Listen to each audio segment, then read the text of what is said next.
Bonjour, bienvenue dans le traité des exercices.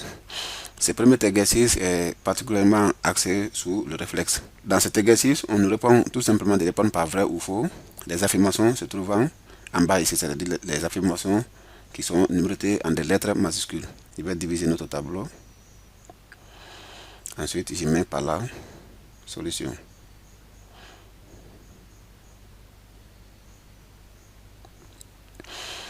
On commence par grand A. Un réflexe est une réponse involontaire à une excitation. Cela est vrai parce que tout simplement, c'est ce qui est même la définition d'un réflexe. Donc là, comme dans le cours passé, on a vu. Donc, je mets ici vrai. Grand B, un réflexe inné est commun à tous les individus d'une même espèce. Cela est vrai parce que d'après les cours passés, c'est-à-dire d'après les expériences, nous avons compris que le réflexe inné est commun à tous les individus d'une même espèce. On a compris dans le cours passé, par exemple, on a pris le réflexe palmaire du nouveau-né. On a vu le réflexe de salivation. Donc là, nous comprenons que grand B aussi est vrai. Grand C, le réflexe conditionnel de salivation peut être chez n'importe quel chien. Cela aussi, c'est une forme, c'est-à-dire que c'est la transformation juste de la deuxième affirmation. Le réflexe conditionnel de salivation peut être chez n'importe quel chien. Cela aussi, c'est vrai.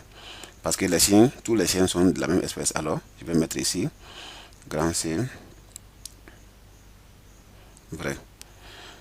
Grand D, Pavlov a démontré que plusieurs centres nerveux sont indispensables à la mise en place d'un réflexe conditionnel. Donc, le réflexe conditionnel, d'après Pavlov, nous avons vu précédemment que il faudrait, on a parlé des conditions pour qu'il y ait mise en place d'un réflexe conditionnel dans le cours passé. On a compris que pour qu'il y ait obtention d'un réflexe conditionnel, il faut que le cerveau soit là pour qu'il y ait obtention.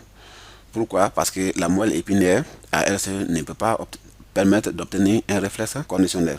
Donc, ce qui veut dire quoi? Ce qui veut dire que la présence du cerveau et de la moelle épinière font plusieurs centres nerveux.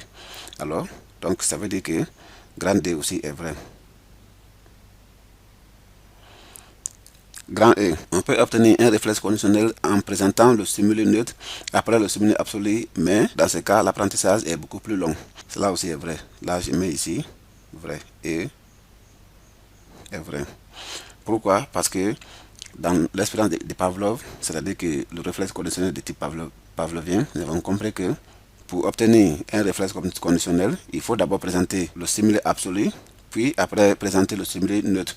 Et puis répéter cette expérience jusqu'à ce que le stimuli neutre devienne un stimuli absolu. Donc là, dans ce cas, on peut déjà mentionner que E est vrai. F, s'il n'est pas entretenu par une réassociation périodique du stimuli conditionnel et du stimuli absolu, un réflexe conditionnel s'éteint progressivement. Cela aussi est vrai parce que tout dernièrement, nous avons expliqué dans le cours que lorsqu'un réflexe conditionnel n'est pas entretenu, c'est-à-dire que chaque fois ça n'est pas répété, alors ces réflexes risquent de disparaître.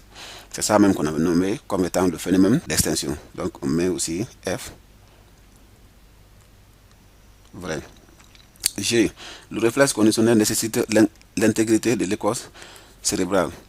Donc là, quand on parle ici de l'intégrité de l'écorce cérébrale, on parle juste du cerveau. Donc ce qui veut dire que le réflexe conditionnel nécessite le cerveau. Donc là aussi, on met vrai.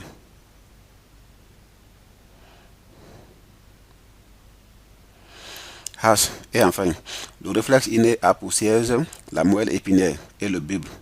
Oui, cela aussi est vrai parce que le réflexe inné, c'est un réflexe que le cerveau n'a pas forcément besoin de participer. Qu'on est face à une situation douloureuse, lorsqu'on est avec, c'est-à-dire on est en train de subir une stimulation douloureuse, le retrait, ce qui fait qu'on se retire. Par exemple, lorsqu'on nous pique avec un objet pointu, alors ça, c'est ce qu'on appelle le réflexe inné. Et ce réflexe inné-là a pour siège la moelle épinière. Pourquoi? Parce que même quelqu'un qui est en train de dormir, donc ce qui veut dire que sa conscience n'est pas là, lorsqu'on le pique, alors il retire la partie où on l'a piqué. Donc ça veut dire que H aussi est vrai. Voilà, donc à partir de ces petits exercices, ça nous permet de comprendre un peu l'expérience, c'est-à-dire que le contenu du cours, juste au niveau des réflexes. Et à chaque fois que nous allons avoir une nouvelle partie, nous aurons un exercice à l'appui pour renforcer la compréhension.